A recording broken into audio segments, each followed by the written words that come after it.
अस्सलाम वालेकुम क्लास जी। आज हमारा जो टॉपिक है जो हम पढ़ेंगे वो है लीगल एंड एथिकल इश्यूज़ कि मेंटल हेल्थ सेटिंग में जब आप काम कर रहे हो तो कौन कौन से लीगल और एथिकल इश्यूज़ हैं जिनको आपको फेस करना पड़ता है, और उसके लिए पर्टिकुलरली जो है वो फिर हर स्टेट में जो है वो क्या क्या लॉज होते हैं। जी, हिस्टोरिकली बताया गया क्लाइंट जो मेंटल इलनेस के साथ होते हैं उनके पास कुछ राइट्स होते हैं, ठीक है, and were subjected to institutionalization and warehousing and inhuman treatment. कहते हैं अगर आप पास्ट में देखा जाए तो अगर किसी को मेंटल इलनेस होती थी तो उनके पास बहुत कम राइट्स होते थे। जैसे जब अगर आपने फर्स्ट चैप्टर याद को तो उसमें जब हमने प्रीवियस या हिस्टोरिकल ट्रीटमेंट देखा था मेंटल इलनेस का, तो उसमें हमने देखा था कि बहुत ही जो है वो इन ह्यूमन ट्रीटमेंट किया जाता था पेशेंट के साथ। उनको जो है वो गंदी मुंदी जगहों पे रखा जाता था, वो बंद से स्टोर हाउसेज वगैरह थे वहाँ पे उनको बंद कर दिया जाता था, कोड़ों से जो है उनको मारा जाता था, अगर उनको वो शोर मचाते या कुछ थे जंजीरों से उनको बांधा जाता था, ठीक है, इंसुलिन के इंजेक्शन लगाए जाते थे, या आपने ट्रैफिनेशन एक देखा था जिसमें उनके स्कल में होल कर दिया जाता था। मतलब इस तरीके का जो है वो किस्म का इन ह्यूमन ट्रीटमेंट किया जाता था पास में। उनके पास बहुत राइट्स जो हैं वो कम थे पेशेंट के पास, ठीक है। लेकिन 1970 में फिर जब रिकग्निशन हुई पेशेंट राइट्स की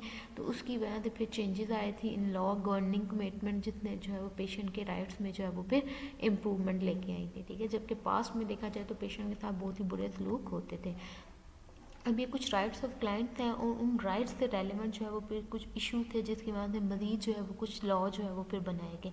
अभी नीचे आप देख सकते हो सामने स्लाइड में, इसमें इनवॉलंटरी हॉस्पिटलाइजेशन आ जाता है, release from hospital, mandatory out patient treatment, conservatorship, least restricted environment, confidentiality and duty to warn the third party आ जाता है। इनवॉलंटरी हॉस्पिटलाइजेशन ये होता है कि वॉलंटरी होता है जो आपकी मर्जी के मुताबिक, इनवॉलंटरी जिसमें आप पेशेंट के अगेंस्ट जाके उसको हॉस्पिटलाइज करते हो। अगर आपको लगे कि पेशेंट जो है वो खुद को या किसी को नुकसान पहुंचा सकता है तो फिर आप उसको उसकी मर्जी के अगेंस्ट जाके जो है वो हॉस्पिटलाइज करते हो। रिलीज फ्रॉम हॉस्पिटल क्या, हमें कब पेशेंट को रिलीज करना है, जब मेंटल हेल्थ फिजिशियन को लगता है कि पेशेंट जो है वो मेंटली स्टेबल हो चुका है, वो किसी को या खुद को नुकसान नहीं पहुंचा सकता, आप तब जो है वो उसको करते हो। मैंडेटरी आउट पेशेंट ट्रीटमेंट में आपका आ जाता है कि आप उसको आफ्टर डिस्चार्ज के लिए मैंडेटरी कर देते हो कि उसने जो है ये पर्टिकुलर ट्रीटमेंट फॉलो करना है, या अगर प्रॉपर तरीके से कहीं वर्कशॉप्स है, सेमिनार है तो वो अटेंड करने हैं। कंजर्वेटरशिप में अगर पेशेंट जो है वो अपना ख्याल खुद से ना रखा जाए तो उसके लिए एक लीगल गार्डियन अपॉइंट किया जाता है जो उसकी हेल्थ से रिलेवेंट उसके इन्फॉर्म कॉन्सेंट ये सारा कुछ साइन करता है। लीस्ट रिस्ट्रिक्टिव एनवायरनमेंट में हम दो तरह की चीज़ें डिस्कस करेंगे, एक सेक्लूजन होता है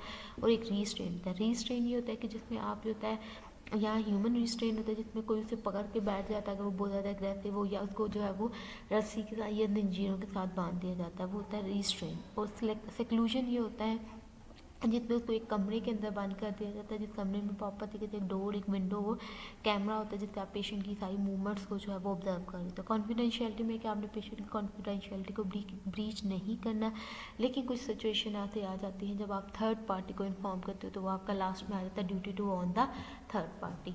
अब ये कुछ राइट्स का बताया गया है कि पेशेंट के पास ये राइट्स होते हैं, लेकिन सम टाइम उन राइट्स की वजह से जो है वो कुछ इश्यूज हो जाते हैं जिसकी वजह से फिर फर्दर जो है वो कोई ना कोई लॉ बनाना पड़ता है। जैसे वो कहता है client receiving mental health can retain all the civil rights afforded to all the people except the right to leave the hospital, ठीक है। यानी उसके पास बाकी सारे राइट्स होते हैं, लेकिन जो उसके पास राइट होता है कि कब हॉस्पिटल छोड़ना है तो वो हम सम टाइम जो है वो उससे उसका रिटेन मतलब वो उसको जो है प्रॉपर्टी के वो राइट नहीं देते, ठीक है। वो कहते हैं जैसे except the right to leave the hospital in case of involuntary commitment. उसमें क्या होता है कि पेशेंट के पास नॉर्मली जो है वो राइट होता है कि वो ट्रीटमेंट से रिफ्यूज़ कर सकता है, या रिफ्यूज़ कर सकता है टू सेंड या to receive the seal mail, या रिफ्यूज़ कर सकता है किसी विजिटर से, ठीक है। अब एनी रिस्ट्रिक्शन अगर आपने मेल की, विजिटर या क्लॉथिंग की लगानी है तो वो कोई भी किसी भी होनी चाहिए, must be made for a verifiable and documented reason, किसी खास वजह से आप लगाते हो। This decision can be made by a court और डेजिग्नेटेड डिसीजन मेकिंग पर्सन, या तो वो कोई कोर्ट की तरफ से ऑर्डर आता है या फिर जो है वो जो उसके लिए डिसीजन ले रहा होता है, जैसे फॉर एग्जाम्पल प्राइमरी नर्स या ट्रीटमेंट टीम जो है वो डिपेंडिंग ऑन लोकल लॉ जो है और रेगुलेशन जो है वो डिसीजन लेती है। तो उसमें पेशेंट को जो है अगर आपको लग रहा हो कि पेशेंट अनफिट है, खुद को या किसी को नुकसान पहुंचा सकता है, तो आप उसको जो है वो डिस्चार्ज उसको नहीं होने देते, ठीक है। उसका जो राइट होता है हॉस्पिटल को छोड़ने का वो उसको जो है वो प्रॉपर तरीके से नहीं देते हो। अब वो कहते हैं जैसे एक सुसाइडल क्लाइंट है, may not be permitted to keep a belt. अब पेशेंट सुसाइडल क्लाइंट है, वो किसी टाइम सुसाइड कर सकता है, तो उसको इजाज़त नहीं होती कि वो अपने पास जो है वो कोई बेल्ट वगैरह रख सके, ठीक है। शूलेसेस वह की इजाज़त नहीं होती, सीजर वह की नहीं होती, because he she may use this item for self harm, ठीक है। इसी तरह क्लाइंट जो बिकम एग्रेसिव हो जाता है after having a particular visitor may have that person restricted from visiting for a period of time, उसके पास जो है वो उस आदमी को, उस पर्सन को, उस विजिटर को मिलने की इजाज़त नहीं होती, जिसको देख के वो एग्रेसिव हो जाता है। इसी तरह अगर कोई क्लाइंट है वो थ्रेटनिंग कॉल्स कर रहा है हॉस्पिटल, उधर बैठ के मेंटल हॉस्पिटल में जो है वो बैठ के लोगों को थ्रेटनिंग कॉल करे कि मैं तुम्हें जान से मार दूंगा, मैं तुम्हें ये कर दूंगा वगैरह वगैरह, तो उसमें क्या करते हो फिर आप उसको परमिट नहीं करते हो, ठीक है। ओनली सुपरवाइज फ़ोन कॉल करवाई जाती है अंटिल ही तो हर कंडीशन इम्प्रूव, जब तक किसी कंडीशन इम्प्रूव ना हो जाए। जैसे अभी ये लेटेस्ट ड्रामा नन चल रहा है, शायद आप में से किसी ने देखा हो, उसमें वो फीमेल जो है वो उसका अपना दैनिक तवाज़ुन ख़राब हो जाता है, जिसके बाद वो कहते हैं मेरे सामने आएगा तो मैं उसे मार दूंगा। बेसिकली वो जो उसकी सोकन होती है, जिसकी शादी हो जाती है उसके हस्बैंड से, तो बेसिकली जो है वो उसको मार देना चाहती है, ठीक है। तो वो इसलिए जो है वो बहुत एग्रेसिव हुई होती है, तो वो फिर क्या होती है अल्टीमेटली जो है वो अपना दैनिक तवाज़ुन खोल बैठती है, और जो है वो इस तरीके से आपने देखे ही है फर्दर उसकी कंडीशन जो है वो क्या होती है, ठीक है। तो इस तरीके से जो है वो अगर इतना का कोई पेशेंट हो जो थ्रेटनिंग कॉल्स कर रहा हो दूसरों को, तो फिर आप उसको परमिट नहीं करते हो। फिर आ जाता है पेशेंट बिल ऑफ राइट्स, ये कुछ दिए हैं बेसिकली अमेरिकन साइकेट्रिक एसोसिएशन ने जो है वो कुछ पेशेंट बिल ऑफ राइट्स जो है वो डेवलप किए थे। उसने ये कहा था कि जब आप मेंटल हेल्थ प्रोवाइड कर रहे हो लोगों को या सब्सटेंस अब्यूज़ ट्रीटमेंट सर्विसेज दे रहे हो, तो इन प्रिंसिपल का ख्याल रखा जाता है, जो है जिसमें सबसे पहले आ जाता है कि आप पेशेंट को इन्फॉर्म को बेनिफिट्स के बारे में, क्वालिफिकेशन ऑफ ऑल प्रोवाइडर्स के बारे में, अवेलेबल ट्रीटमेंट ऑप्शन के बारे में, अपील एंड ग्राइवेंस प्रोसेस, यानी जो जो पेशेंट्स को ट्रीटमेंट दे रहा है उसका पता, उसकी क्वालिफिकेशन का उन्हें पता हो पेशेंट को, ठीक है। कौन सी ट्रीटमेंट ऑप्शन है, जैसे आपके पास पेशेंट आता है आपसे बता दो आपके पास सर्जरी की भी ऑप्शन है, मेडिसिन की भी ऑप्शन है, ये भी ऑप्शन है, ठीक है। आपने कौन सी चूज़ करनी है वो आप बता दो, ठीक है। तो आपको ट्रीटमेंट ऑप्शन बताते हैं, किस तरीके से वो अपील कर सकता है, फॉर एग्जाम्पल अगर उससे कुछ पूछना है या कुछ रिक्वेस्ट करनी है, फिर उसके जो है वो क्या तरीका है, ग्राइवेंस प्रोसीजर होता है, अगर उससे कहीं कंप्लेन वगैरह करनी है तो उसके लिए जो है उसने क्या प्रोसीजर को फॉलो करना है। कॉन्फिडेंशियलिटी इसको बताते हैं कि उसकी इन्फॉर्मेशन को यहाँ कॉन्फिडेंट रखा जाएगा, उसकी कॉन्फिडेंशियलिटी को ब्रीच नहीं किया जाएगा, ठीक है। चॉइस ऑफ प्रोवाइडर्स को बताया जाता है, अगर अपनी मर्जी से वो किसी के बाद जो है वो डिसीजन मतलब ट्रीटमेंट लेना चाह रहा है तो उसको ऑप्शन दी जाती है कि ठीक है आप कर सकते हो। Treatment determined by professional not the third party pair, उनको आप ये क्लियर करते हो कि जो ट्रीटमेंट दिया जाना है वो वहाँ पे जो प्रोफेशनल है वो डिसाइड करें, ना कि वो बंदा जो उस पेशेंट को आप कह लो सपोर्ट कर रहा है, जो उसकी ट्रीटमेंट में जो है वो मेन रोल अदा कर रहा है, यानी सारा जो है वो खर्चा फाइनेंशियल जितना भी बर्डन है वो उठा रहा है, वो पर्सन उसके ट्रीटमेंट को डिसाइड नहीं करेगा। जो पर्टिकुलर प्रोफेशनल है, हेल्थ केयर प्रोफेशनल, वो उसका ट्रीटमेंट डिसाइड करेगा। पैरिटी इक्वालिटी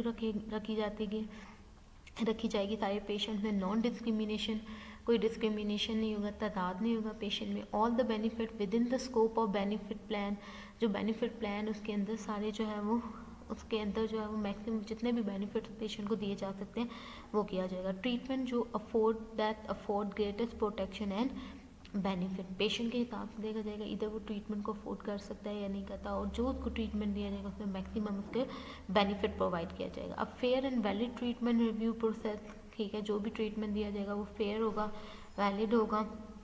जो प्रोफेशनल और पेयर्स हैं उनको ट्रीट किया जाएगा एज अ हेल्ड अकाउंटेबल, मतलब अगर उनसे कोई मिस्टेक हो जाती है, इनकॉम्पिटेंसी, निग्लिजेंसी होती है तो उनको ऐसे ही ट्रीट किया जाएगा जैसे प्रोफेशनली जो है उनको ट्रीट किया जाता है, ठीक है। अकाउंटेबल फॉर एनी इंजरी, अगर वो कोई उनसे कोई आप कह लो इनकॉम्पिटेंसी हो जाती है, निग्लिजेंसी होती है, तो उसके लिए अकाउंटेबल होते हैं, वो जवाबदेह होते हैं कि उन्होंने ऐसा क्यों किया, ये क्लिनिकली अगर अनजस्टिफाइड जो है वो डिसीजन ले लिया, ठीक है। तो ये कुछ राइट्स हैं जो बेसिकली अमेरिकन साइकेट्रिक एसोसिएशन ने दिए थे, जिनको पेशेंट बिल ऑफ राइट्स कहते हैं। ये आपको क्वेश्चन आ सकता है कि ब्रीफली एक्सप्लेन द या enlist the patient bill of जो है वो राइट्स। फिर आ जाता है इनवॉलंटरी हॉस्पिटलाइजेशन, जो मैंने आपको पीछे बताया कि इसमें आप पेशेंट को उसकी मर्जी के अगेंस्ट जाके हॉस्पिटलाइज करते हो।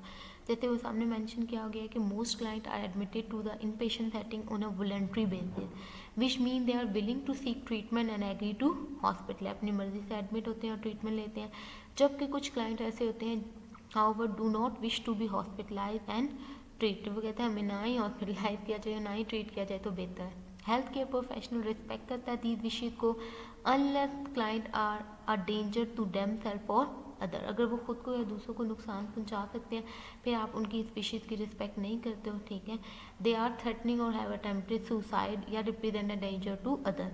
क्लाइंट हॉस्पिटलाइज किए जाते हैं against their will under these condition are committed to a facility for psychiatric care until they no longer pose a danger to themselves or anyone else। जब तक कि वो ये खतरा ख़त्म नहीं हो जाता कि वो खुद को या किसी को नुकसान नहीं पहुंचा सकते, तब तक आप उनको उनकी मर्जी के अगेंस्ट जाके हॉस्पिटलाइज करते हो। अब इसके लिए जो बेसिकली ये वो पर्टिकुलर स्टेट जो है वो लॉ बनाती है कि आपने इतने टाइम तक जो है वो पेशेंट को रखना है। तो कहता है ईच स्टेट में हैज़ लॉ जो गवर्न करते हैं सिविल कमिटमेंट प्रोसेस को। ये जो इनवॉलंटरी हॉस्पिटलाइजेशन का प्रोसेस होता है इसे सिविल कमिटमेंट कहा जाता है, ठीक है। But such law are similar across all the 50 states. अब कहते हैं सिविल कमिटमेंट या इनवॉलंटरी हॉस्पिटलाइजेशन वो क्या कहता है, curtail the client right to freedom. Curtail होता है ख़त्म कर देना या लेसन कर देना, ठीक है। तो उसका जो क्लाइंट के पास फ्रीडम का राइट होता है बेसिकली उसको ख़त्म कर देती है, ठीक है। The ability to leave the hospital when he और शी विश। जबकि उसके बाकी सारे जो राइट्स होते हैं क्लाइंट को उनको इंटैक्ट रखा जाता है। वो कहता है person can be detain in a psychiatric facility for 48 to 72 hours on an emergency basis until a hearing can be conducted to determine whether he or she should be committed to a facility for treatment for a specific period time. जैसे आपके पास patient जब emergency में आता है तो उसको 48 से 72 our तक वहीं पे रखा जाता है, ठीक है। फिर उसके बाद जो है वो प्रॉपर तरीके से उसका सारा डाटा वगैरह भेजा जाता है, ठीक है। अगर वहाँ से हियरिंग आ जाती है और वो कहते हैं कि नहीं इस पेशेंट को जो है वो ट्रीटमेंट की ज़रूरत है इतने स्पेसिफिक पीरियड ऑफ टाइम के लिए, तो उसको इतनी देर के लिए उस साइकेट्रिक फैसिलिटी में जो है वो रखा जाता है।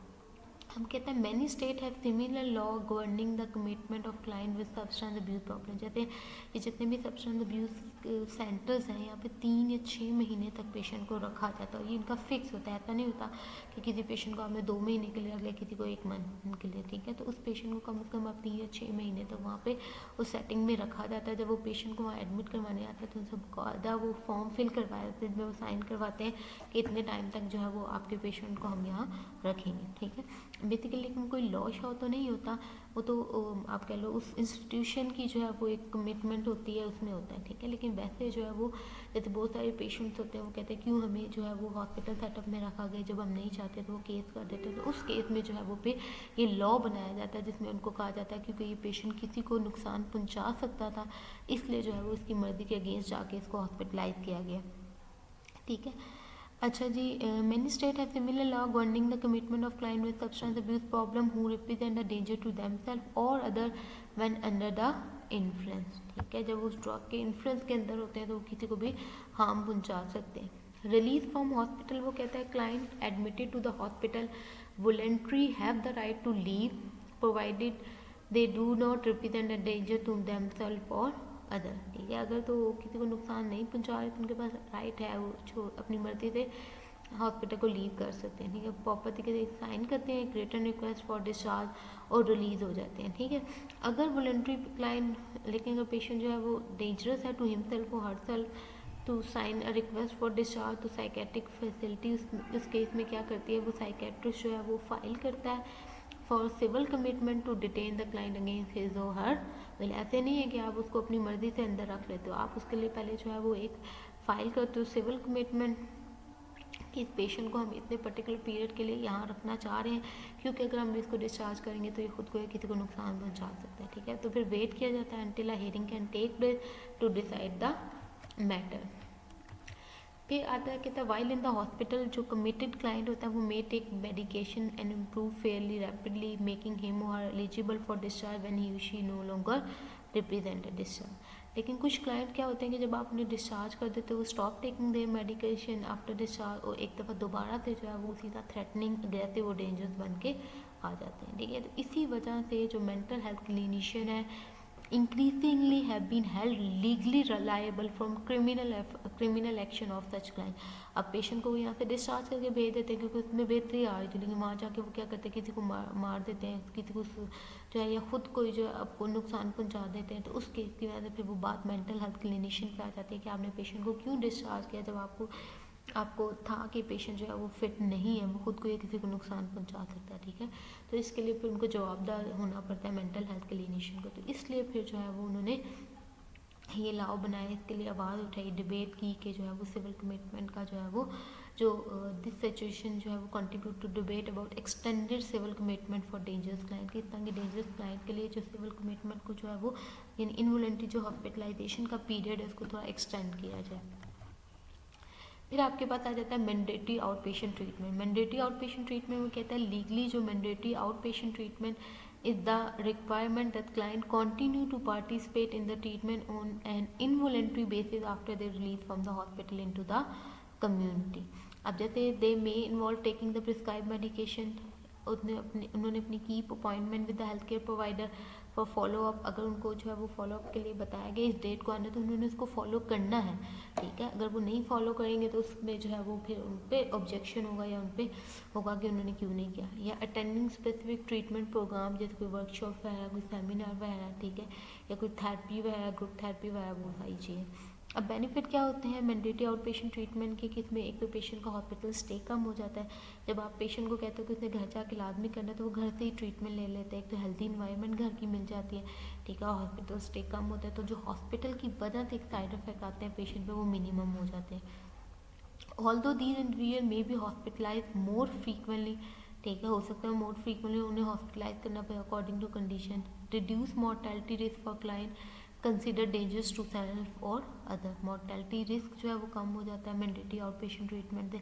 आपको वक्तन फ़क्तन पेशेंट की कंडीशन का पता चलता जाता है। अदरवाइज पेशेंट अगर ना आए, आप उसको मैंडेटरी ना करो उसका आउट पेशेंट ट्रीटमेंट, आपको नहीं पता पेशेंट किस सिचुएशन से गुजरा है, ठीक है, किस फेज से गुजरा है, तो जब आप मैंडेटरी कर देते हो तो आपको पेशेंट की वक्तन फ़क्तन कंडीशन पता चलती रहती है, उसके अकॉर्डिंग जो आप पेशेंट को हॉस्पिटलाइज करते हो या पर्टिकुलर एक्शन ले लेते हो। Protection of the client from criminal victimisation by other. जब प्रॉपर्टी वो फॉलोअप के लिए आएगा तो आपको पेशेंट के बिहेवियर से उससे पता चलेगा कोई क्रिमिनल तो नहीं करने जा रहा है या कुछ इतना किसी को नुकसान तो नहीं पहुँचाने जा रहा है, तो उस चीज़ का आपको आइडिया होता रहेगा। Mandatory out patient treatment is sometime also called the conditional release और आउट पेशेंट कमिटमेंट भी इसको कहा जाता है, ठीक है। Court order out patient treatment is most common among people with severe and persistent mental illness who have had frequent and multiple contact with mental health, social welfare and criminal justice agencies, ठीक है। उनके अंदर जो है वो ये court मतलब उनको ज़्यादातर जो है ये आउट पेशेंट ट्रीटमेंट जो है वो उनको में ज़्यादा कॉमन होता है या उनको जो है वो दिया जाता है जो सीवियर या परसिस्टेंट मेंटल इलनेस के साथ हो, उनका फ्रीक्वेंटली कॉन्टैक्ट जो है वो इन हेल्थ केयर प्रोफेशनल्स के साथ हो। फिर आ जाता है आपके पास कंजर्वेटरशिप, जिसमें आप कोई ना कोई लीगल गार्डियन या कंजर्वेटर जो है वो अपॉइंट करते हो पेशेंट के लिए। The appointment of a conservator or legal guardian is a separate process for a civil commitment from civil commitment. People who are gravely disable are found to be incompetent, ठीक है, can not provide food, clothing, shelter for themselves even when resource exist and can not act in their own best interest में require appointment for a conservatorship. अगर वो वाले patient जो proper तरीके से जो है वो अपना खुद से ख्याल ना रख सके, अपनी फूड का, अपनी क्लॉथिंग का या अपने लिए कोई शेल्टर का अरेंज ना कर सके, ठीक है, तो फिर उस केस में जो है वो खुद को अपनी हेल्थ को डाउन करने से बेहतर होता है, या पेशेंट की हेल्थ को ख़राब करने से बेहतर होता है कि उनके लिए जो है वो एक लीगल गार्डियन अपॉइंट कर दिया जाता है जो उनका प्रॉपर तरीके से टेक केयर करता है, सारा कुछ करता है, अगर तो रिसोर्सेज एग्जिस्ट है, ठीक है। In these cases the court appoint करता है एक पर्सन को, ठीक है, जो एक्ट करता है द लीगल गार्डियन इन वो हेल्थ केयर प्रोफेशनल के अंदर जो प्रोफेशनल्स होते हैं उन्हीं में से कोई एक लीगल गार्डियन जो है वो सिलेक्ट किया जाता है, ठीक है, who assume many responsibility for the person such as giving inform consent, cheque वगैरह राइट करना या एंटरिंग कॉन्ट्रैक्ट वगैरह, ठीक है। अब क्लाइंट जो लीगल गार्डियन होता है loses the right to enter into a legal contract or agreement that requires signature, ठीक है। अब उसको लीगल गार्डियन बना दिया तो हरगिज़ मतलब नहीं है कि जो है वो उसके साथ जो है वो किसी और लीगल कॉन्ट्रैक्ट में जो है वो एंटर हो जाए। जैसे ऐसा नहीं है कि उस पेशेंट के साथ ही शादी कर ले या मॉर्टेज कोई उसके नाम पे लोन ले ले, ठीक है, किसी ऑर्गेनाइजेशन से, ये वाले सारे काम की परमिशन उसको नहीं होती। This affect many daily activities that are usually taken for granted. अगर इतना होना शुरू हो जाए तो पेशेंट का ख्याल रखने का जब पेशेंट की जो मनी है उसका उस पर जो है उसकी नज़र होगी या वो होगा तो वो चीज़ उसकी जो है वो अलाउ नहीं होता। टोटली उसकी सिर्फ पेशेंट की टेक केयर के लिए रिस्पॉन्सिबिलिटीज़ होती हैं। बिकॉज कंजर्वेटर और guardian speak for the client the nurse must obtain consent और परमिशन फ्रॉम द कंजर्वेटर, जब भी पेशेंट के लिए आप कुछ कर रहे हो तो फिर आप उस लीगल गार्डियन से या कंजर्वेटर से जो है वो पूछते हो कि अब क्या करना है क्या करना है, उससे जितना भी कॉन्सेंट है साइन वो करवा लेते हो। अब कुछ स्टेट्स होती हैं वो डिस्टिंग्विश करती हैं conservator of the person and conservator of financial affair होंगी, ठीक है। अब वो जो कंजर्वेटर ऑफ पर्सन उसको लीगल गार्डियन कहा गया, जबकि कंजर्वेटर ऑफ फाइनेंशियल अफेयर को जो पावर ऑफ अटॉर्नी या फाइनेंशियल फॉर फाइनेंशियल मैटर्स जो है वो कहा गया। अब देखा जाए तो लीगल गार्डियन जो स्पेसिफिकली उसकी हेल्थ के लिहाज से डिसीजन लेगा, बाकी उसका जो फाइनेंशियल मैटर्स हैं उसके लिए जो है वो अलग से पर्सन होता है। तो कुछ कंट्रीज में सेम होता है, कुछ कंट्रीज में जो वो डिफरेंट होता है। फिर नेक्स्ट आपके पास आ जाता है लीस्ट रिस्ट्रिक्टिव एनवायरनमेंट। अब कहते हैं क्लाइंट को, इसमें मैंने आपको दो चीज़ें बताई थी, एक रिस्ट्रेन होता है और दूसरा सिक्लूजन होता है। तो कहता है कि जब आप पेशेंट को ट्रीटमेंट कर रहे हो तो आपने कोशिश करनी कम से कम रिस्ट्रिक्टिव इन्वायरमेंट जो है वो पेशेंट को जो है वो प्रोवाइड कीजिए, क्योंकि जितनी कम रिस्ट्रिक्टिव इन्वायरमेंट होगी उतना पेशेंट को जो है वो ग्रो करने के चांसेस ज़्यादा होंगे, ठीक है। कहता है client have the right to treatment in the least restrictive environment appropriate to meet their need. This concept was central to deinstitutionalization movement, ठीक है, जिसकी वजह से जो है वो ये कॉन्सेप्ट था जो मेन था कि आप पेशेंट को जो है वो, क्योंकि डी इंस्टीट्यूशनलाइजेशन में ये था कि आप पेशेंट को अगर हर वक्त जो है वो उधर ही रखोगे हेल्थ केयर सेटअप में, सॉरी मेंटल हेल्थ सेटअप में वहीं पे रखोगे तो पेशेंट उस एनवायरनमेंट में रह रहा के मजीद जो है वो डिस्ट्रॉय हो सकता है। तो आप अगर कुछ पेशेंट जो बेहतर हो गए जो घर जा सकते हैं तो आप उनको घर भेज दो, फिर उनको कहते हो फॉलो अप के लिए आते रहे, ठीक है। तो इसमें यह है कि अगर आप पेशेंट में कम restrictive environment, least restrictive environment देते हो तो आप उसको आसानी से डी इंस्टीट्यूशनलाइज कर सकते हो, ठीक है। तो ये बेसिकली उसका एक मेन उस मतलब उसका एक था कॉन्सेप्ट मेन था कि इस तरीके से आप पेशेंट को डी इंस्टीट्यूशनलाइज कर सकते हो। It mean that the client does not have to be hospitalise if he और she can be treated in out patient setting or in a group home. अगर घर पे या आउट पेशेंट सेटिंग में treatment ले सकता है तो उसको फिर हॉस्पिटलाइज करने की ज़रूरत नहीं है। It also mean that the client must be free of restrain or seclusion unless it is necessary. अगर तो नेसेसरी है आप उसको रिस्ट्रेन करते हो या सेक्लूजन करते हो, अदरवाइज नहीं करते। अब रिस्ट्रेन में वो कहता है ये आपको डिफरेंस आ सकता है कि आप ब्रीफली एक्सप्लेन को रिस्ट्रेन और सेक्लूजन को, या आपको डिफरेंस पूछने के लिए पेपर में क्वेश्चन आ सकता है कि write down the difference between restrain and seclusion. अब रिस्ट्रेन वो क्या कहता है कि direct application of physical force है आप पर्सन पे लगाते हो विदाउट हिज और हर परमिशन टू रिस्ट्रिक्ट हिज और हर फ्रीडम ऑफ मूवमेंट, उसकी मूवमेंट को रिस्ट्रिक्ट करने के लिए आप करते हो, ठीक है। अब फिजिकल फोर्स जो है वो ह्यूमन भी हो सकती है या मैकेनिकल भी हो सकती है। ह्यूमन रिस्ट्रेन अगर when staff member physically control the client move him or her to a seclusion room, यानी अगर कोई पर्सन बहुत ज़्यादा अग्रेसिव है तो जो वहाँ पे स्टाफ मेंबर वो उसको पकड़ लेने, एक पर्सन एक तरफ से उसको शोल्डर से पकड़े, दूसरा पर्सन दूसरी तरफ से शोल्डर से पकड़े, तो वो ह्यूमन रिस्ट्रेन है जिसमें बेसिकली स्टाफ मेंबर जो है वो फिजिकली कंट्रोल कर रहे हैं क्लाइंट को। जबकि मैकेनिकल रिस्ट्रेन में आप डिवाइसेस यूज़ करते हो जैसे एंकल या रिस्ट रिस्ट्रेन, जिसमें आपको बताया था रस्सी या जंजीर वगैरह जिससे जो है वो आप उसे कर देते हो fasten to the bed frame to curtail the client physical aggression, bed के साथ बांध दिया, ठीक है, या ठीक है, ताकि आपकी जो एग्रेशन है, क्योंकि जब पेशेंट इस तरह के एग्रेशन में होते हैं वो हिट करते हैं, किकिंग करते हैं, हेयर पुलिंग करते हैं, तो उसके लिए फिर आप उसको जो है वो रिस्ट्रेन कर देते हो ताकि उसकी उस एग्रेसिवनेस को कंट्रोल जो है वो किया जा सके, ठीक है। तो इन शॉर्ट रिस्ट्रेन क्या है कि इसमें आप डायरेक्ट एप्लीकेशन करते हो किसी फिजिकल फोर्स की टू अ पर्सन पे, ठीक है, या फिर आप जो है वो मैकेनिकली जो है वो कोई डिवाइस का यूज़ करके उसका जो फ्रीडम ऑफ मूवमेंट है उसको रिस्ट्रिक्ट करते हो। फिर आपके पास आ जाता है सेक्लूजन।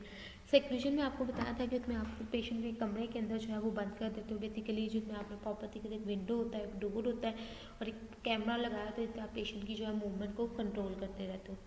कहता है seclusion is the involuntary confinement of a person in a specially constructed lock room equipped with a security window or camera for direct visual monitoring. Patient की मॉनिटरिंग करते रहते हो, उसको एक कमरे में कन्फाइन कर देते हो। फॉर सेफ्टी रूम ऑफन है the bed bolted to the floor and a mattress, ठीक है, उसमें जो है वो आप पेशेंट को नीचे ही आपने बेड के ऊपर ही और सॉरी फर्श पे ही मैट्रेस उसको बिछा के देते हो ताकि पेशेंट की सेफ्टी के लिए ना हो कि बेड को ही तोड़ के उसी की जो है वो उसको यूज़ कर रहा हो, ठीक है, खुद को नुकसान पहुँचाए उसको, ठीक है। कोई भी शार्प या पोटेंशली जो डेंजरस ऑब्जेक्ट्स हैं जैसे पेन, ग्लासेस, बेल्ट, वो मैचेस वगैरह, वो सारी आप जो है वो क्लाइंट के पास से हटा देते हो एज अ सेफ्टी प्रिकॉशन ताकि पेशेंट उनको मिस यूज़ ना कर सके। अब सेक्लूशन क्या कर देता है, डिक्रीज कर देता है stimulation, protect other from the client, prevent करता है प्रॉपर्टी डिस्ट्रक्शन को एंड प्रोवाइड करता है प्राइवेसी फॉर द क्लाइंट। अगर आपको क्वेश्चन आ जाए कि सेक्लूशन के क्या क्या फ़ायदे हैं तो आप बता सकते हो कि स्टिमुलेशन डिक्रीज कर देते हैं, यानी वो जो क्लाइंट हाइपर स्टिमुलेटेड हुआ होता है, एग्रेशन में हुआ होता है, जब आप उसे कमरे में बंद करते हो इर्द गिर्द उसे कोई नज़र नहीं आएगा तो उस लिहाज से उसकी स्टिमुलेशन जो है वो कम हो जाएगी, ठीक है। या आप उसको जो है दूसरों को उससे प्रोटेक्ट कर लेते हो, ठीक है। अगर वो कोई प्रॉपर्टी को डिस्ट्रॉय कर रहा तो जब आप उसे कमरे में बंद कर दोगे तो वो नहीं कर पाएगा, ठीक है। एक ताकि उसको प्राइवेसी मिल जाएगी, ठीक है, वो खुद को रिलैक्स कर देंगे। ना कुछ पेशेंट होते हैं ना किसी को देख के एग्रेसिव ज़्यादा हो जाते हैं, तो जब आप उनको अकेले कमरे में बंद कर दोगे तो उस लिहाज से जो है वो उनको एक प्राइवेसी मिल जाएगी, उनको खुद को कूल डाउन करने के लिए टाइम मिल जाएगा, ठीक है। The goal is to give the client opportunity to regain the physical and emotional self control, यानी इन शॉर्ट आप उसको जो है वो अपॉर्चुनिटी देते हो कि वो अपना फिजिकल और इमोशनल जो सेल्फ कंट्रोल है उसको रीगेन कर ले थ्रू सेक्लूजन। अगर आपको शायद याद हो एक ड्रामा लगता था, आई गेस शायद लंडा बाजार उसका नाम था, उसमें दिखाया जाता है कि वो दो पेरेंट्स होते हैं वो आपस में हर वक्त लड़ते हैं, तो उनके बच्चे क्या करते हैं कि उन दोनों पेरेंट्स को कमरे में बंद कर देते हैं कि अब आप लोग ने सुलह करके ही बाहर निकलनी है, अदरवाइज हमें दरवाज़ा नहीं खोलना। तो मैं जब भी सेक्लूजन ये पढ़ाती हूँ ना बच्चों को तो मुझे वो वाला ड्रामा याद आता है, शायद आप लोग ने देखा होगा। तो ये भी एक अच्छा तरीका है जो है राज़ी करने का है। चलिए जी, नेक्स्ट आ जाता है आपके पास शॉर्ट टर्म यूज़ बताया रीस्ट्रेन और सेक्लूजन का। कहता है शॉर्ट टर्म जो यूज़ ऑफ रीस्ट्रेन या सेक्लूजन है वो परमिटेड किया जाता है only when the client is eminently aggressive और डेंजरस टू हिमसेल्फ और herself or to other and all the other mean of calming the client have been unsuccessful. अगर बाकी जितने भी सारे रिसोर्सेज थे वो आपने यूज़ कर लिए, तरीके यूज़ कर लिए, पेशेंट रिलैक्स नहीं हो रहा, ठीक है, वो खुद के लिए दूसरों के लिए ख़तरे का सबब बना हुआ है, बहुत ज़्यादा ज़रूरत से ज़्यादा एग्रेसिव है, तब आप जो है वो यूज़ करते हो रीस्ट्रेन या सेक्लूजन, लेकिन शॉर्ट टाइम के लिए। अब वो कहता है अ क्लाइंट इन सेक्लूजन वो मोनीटर करते हो 1:1 फॉर द फर्स्ट आवर, यानी अगर एक पर्सन है आपने उसको सेक्लूजन में डाला है तो उसको मोनीटर करने के लिए एक स्टाफ होता है जो उसको मोनीटर करता है पहले घंटे में, ठीक है। Then may be monitor by audio और वीडियो इक्विपमेंट, उसके बाद जो है उसको ऑडियो पे यानी उसकी आपकी आवाज़ वगैरह सुनते रहो कोई ऐसी, ठीक है, या वीडियो से उसको जो है वो मूवमेंट को मोनीटर वगैरह करते रहते हैं, ठीक है। The nurse monitor and document the client skin condition, skin की कंडीशन को आप मोनीटर करते रहते हो, ठीक है। Blood circulation in hand and feets, अब जैसे पेशेंट को आपने रीस्ट्रेन किया हुआ है उस दौरान अगर उस जगह पे कोई पेशेंट को निशान तो नहीं बन गया, स्किन पे कोई जो है वो रेडनेस तो नहीं होगी, कोई ब्लिस्टर वगैरह तो नहीं बन गई, कोई लीजन वगैरह तो नहीं बन गई, ठीक है। उस एरिया पे हैंड फीट में सर्कुलेशन तो नहीं, ब्लड की कम होगी, ठीक है, तो वो आप चेक करते हैं। इमोशनल वेलबींग, ठीक है, पेशेंट रोना तो नहीं शुरू हो गया, कैसा है, हो सकता है कुछ पेशेंट को जब आप रीस्ट्रेन को या सेक्लूजन डालो तो वो कहेंगे नहीं नहीं हम अब दोबारा ऐसे नहीं बिहेव करेंगे, हमें निकाल दिया जाए, ठीक है। तो उस चीज़ को आप देखते रहते हो। Readiness to discontinue the seclusion और रीस्ट्रेन, जब पेशेंट आपको हो सकता है फ़ौरन से कहे कि नहीं नहीं मुझे निकाल दो मैं अब दोबारा नहीं करूँगा, ठीक है। जैसे आपने कभी सब्सटेंस अब्यूज़ के पेशेंट देखे हो तो जब आप कभी उनसे मिलने जाओ ना तो बेचारों को अगर सिर्फ 1 महीना हुआ हो ना तो रोने वाले हुए होते हैं, वो कहते हैं कि मतलब हमारी तौबा हम दोबारा कभी जो है वो सिगरेट की तरफ नहीं आएंगे या इस नशावर प्याज की तरफ नहीं आएंगे, बस हमें एक दफ़ा यहाँ से निकाल दिया जाए, हम दोबारा सोचेंगे भी नहीं, ठीक है। अच्छा जी, ही और she observe the client closely for the side effect of medication, ठीक है, which may be given in larger dose in emergency, ठीक है। इसके साथ आप उसकी जो है मेडिकेशन के साइड इफेक्ट को भी देखते रहते हो सकता है इमरजेंसी में पेशेंट को रिलैक्स करने के लिए मेडिसिन थोड़ी ज़्यादा डोज में दी गई है तो उससे जो है वो कोई साइड इफेक्ट हो सकते हैं जैसे सेडेशन, डिजीनेस वगैरह, तो ये सारी चीज़ें जो है वो देखते रहते हो। फिर नेक्स्ट आपके पास आ जाता है कि नर्स और डेजिग्नेटेड जो केयर प्रोवाइडर है ऑल्सो इम्प्लीमेंट करता है और डॉक्यूमेंट करता है offer of food fluid and opportunity to use the bathroom per facility policy and procedure, साथ साथ पेशेंट ने कितना खाया है, कितना लिक्विड इनटेक लिया है वो आप मेंशन कर देते हो, उस पर डॉक्यूमेंट करते रहते हो, कितनी दवा और जो है वॉशरूम है की फैसिलिटी यूज़ किया वो आप कर लें, क्योंकि बहुत सारे पेशेंट वॉशरूम के रास्ते भी भागने की कोशिश करते हैं, ठीक है। वॉशरूम में जाके जो है वो कुछ इस तरह की कोई प्लानिंग कर सकते हैं, ठीक है, कि किस तरीके से दूसरों को नुकसान पहुंचाया जाए या खुद को नुकसान पहुंचाया जाए, जैसे अंदर कुंडी लगा लें, ठीक है, या कुछ भी टूटी उतार के उससे खुद को नुकसान पहुंचा रहे, तो इन सारी चीज़ों को जो है वो आप नोट करते रहते हैं जी। फिर आ जाता है कि as soon as possible staff member वो मस्ट इन्फॉर्म करते हैं क्लाइंट को for behaviour criteria that will be use to determine whether to decrease or to end the use of restraint or seclusion. इसमें पेशेंट को बता दिया जाता है कि ये क्राइटेरिया है। अगर आपने इस क्राइटेरिया को मीट किया तो आपको इस सेक्लूजन और रीस्ट्रेन से जो है वो बाहर निकाल दिया जाता है। अब वो क्राइटेरिया क्या आता है कि उसमें इंक्लूड आता है client ability to verbalize feeling and concern rationally. अगर क्लाइंट खुद से अपनी फीलिंग को और कंसर्न को रैशनली वर्बलाइज कर रहा है, वो कह रहा है कि हाँ मेरी गलती है, मुझे ऐसा नहीं करना चाहिए था, तब आप उसे निकालते हो। या वो to make no verbal threat, कोई वर्बल थ्रेट देना उसने बंद कर दी है, या उसकी मसल टेंशन कम हो गई है, ठीक है, पहले उसने मसल बहुत पुल हुई तो बहुत हाइपर एक्टिव हुआ था, अब रिलैक्स हो गया तब, ठीक है। ये to demonstrate the self control, show कर रहा है कि उसने खुद को कंट्रोल कर लिया है, तो उस केस में जो है वो फिर आपसे बाहर निकाल दो, या उसको ये क्राइटेरिया बता देते हो कि अगर आपने ये क्राइटेरिया मीट किया तो हम आपको बाहर निकाल देंगे।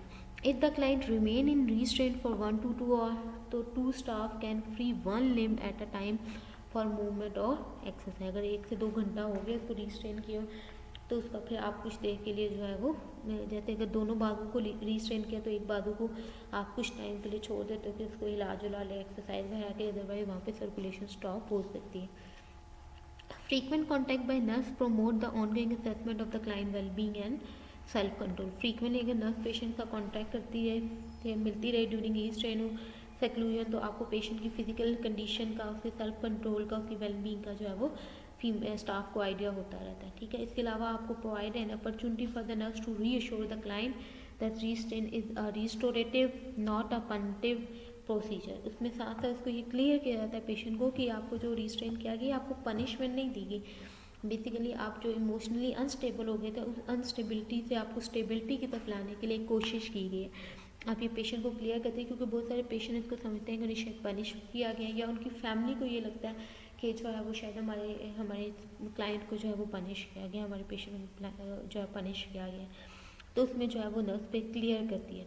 फॉलोइंग रिलीज फ्रॉम सेक्लूजन या रीस्ट्रेन अ debriefing session is required with in the 24 hours. जब उसको वहाँ से रिलीज किया जाता है, सेक्लूजन रीस्ट्रेन से निकाला जाता है, तो आपको एक बाकायदा जो है ब्रीफिंग देते हो कि अगर आपने दोबारा ये किया तो आपको दोबारा अंदर डाला जा सकता है, अगर आप नहीं करोगे तो आपको नहीं डाला जाएगा। The nurse also should offer support to the client family who may be angry or embarrassed even the client is restrained or सेक्लूड।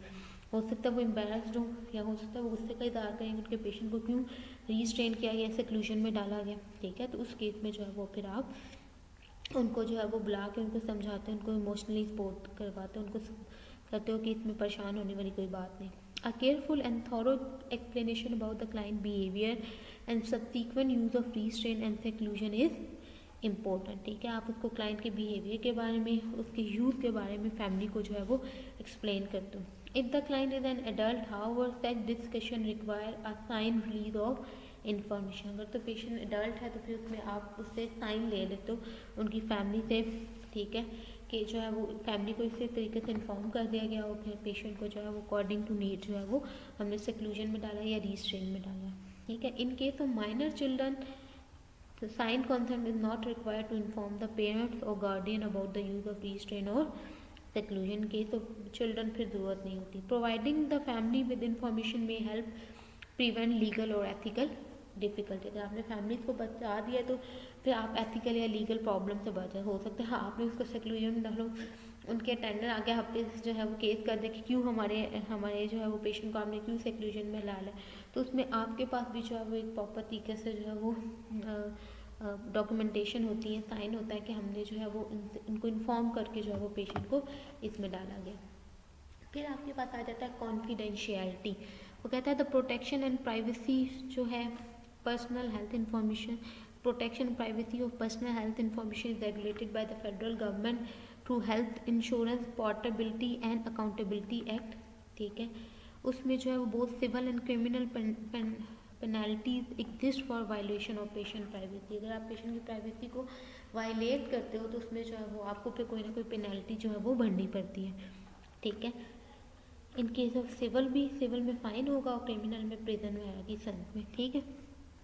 जैसे ये आपने अक्सर देखे ना भाई, अगर कोई ट्रैफिक का उसको ट्रैफिक के जो है वो उसका सिग्नल वगैरह तो उसके लिए कोई है पर्टिकुलर फ़ाइन वगैरह है, अगर कुछ ज़्यादा हो तो फिर उसको जो है उसके केस में जो है प्रिजन में डाला जाता है। Protected health information in any individually identifiable health information in any individually identifiable health information in oral, written or electronic form में जो है वो आप पेशेंट को, इंडिविजुअल्स को जो है वो इन्फॉर्मेशन प्रोवाइड करते हो। और अगर आपने इन्फॉर्मेशन उन्होंने आपको कोई इन्फॉर्मेशन दी है, इधर वो रिटन फॉर्म में, ओरल या इलेक्ट्रॉनिक फॉर्म में, तो आप उसको प्रोटेक्ट रखते हो उसकी इन्फॉर्मेशन, यानी उसको उसकी प्राइवेसी रखते हो। ऐसा नहीं कि सबको इन्फॉर्म कर दो, ठीक है, उसकी हेल्थ इन्फॉर्मेशन को प्रोटेक्टेड करते हो, ठीक है।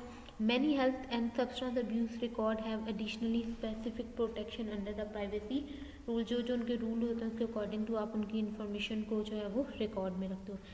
अब वो कहते हैं some believe that these restrict confidentiality policies may pose a barrier to collaboration among the provider and family. जैसे आपको पीछे बताया था कि अगर सम टाइम आप बहुत ज़्यादा स्ट्रिक्ट कॉन्फिडेंशियलिटी रखते हो तो उसकी वजह से आप दूसरे लोगों के साथ, हेल्थ केयर प्रोवाइडर के साथ या फैमिली के साथ कोलैबोरेट नहीं कर सकते हो, ठीक है। तो यहाँ पे एक इशू आ जाता है, तो फिर उसके लिए फिर एक थर्ड जो है वो लॉ बनाया जाता है जिसमें duty to inform third party होता है।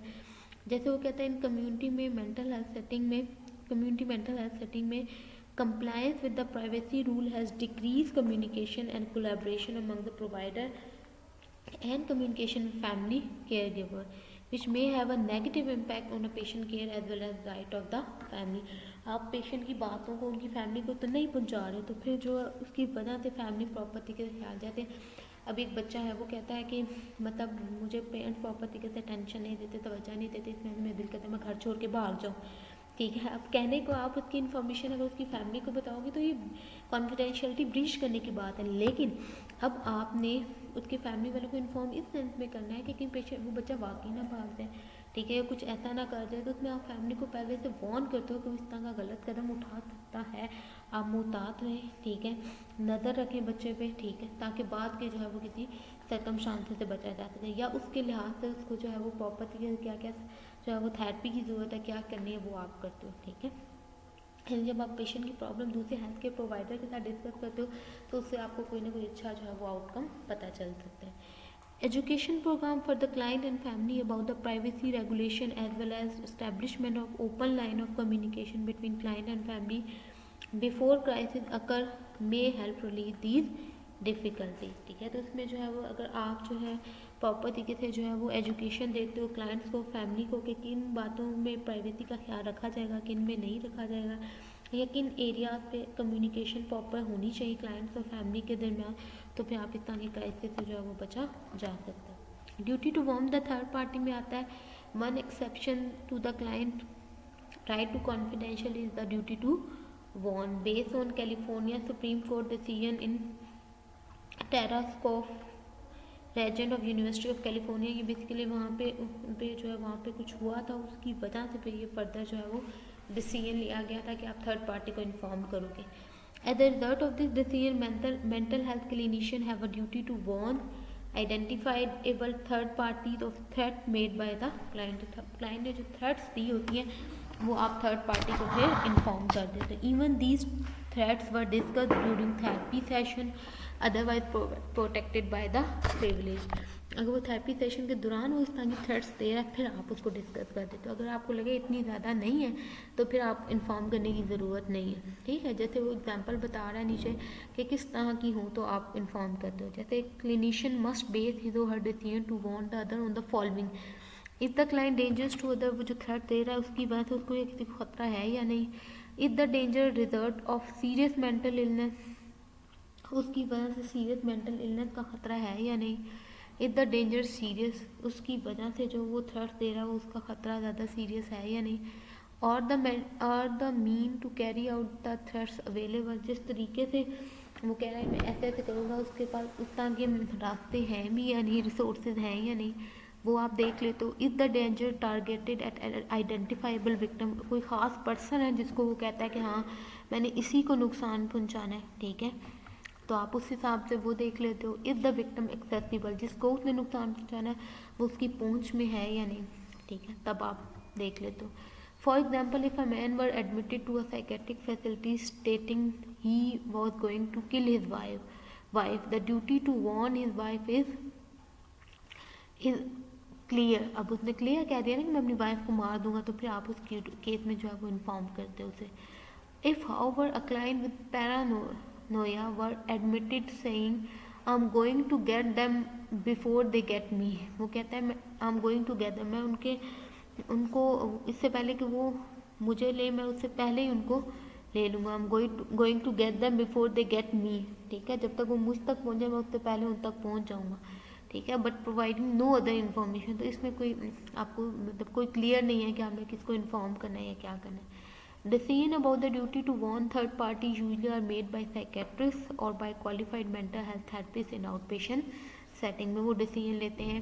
क्वालिफाइड कोई मेंटल हेल्थ थेरेपिस्ट है वो या साइकेट्रिस्ट लेता है कि हमें थर्ड पार्टी को इन्फॉर्म करना है या नहीं करना है। ठीक है जी, यहाँ तक क्लियर हो गया सबको? जी, यहाँ तक हमने पढ़ा था duty to warn the third party.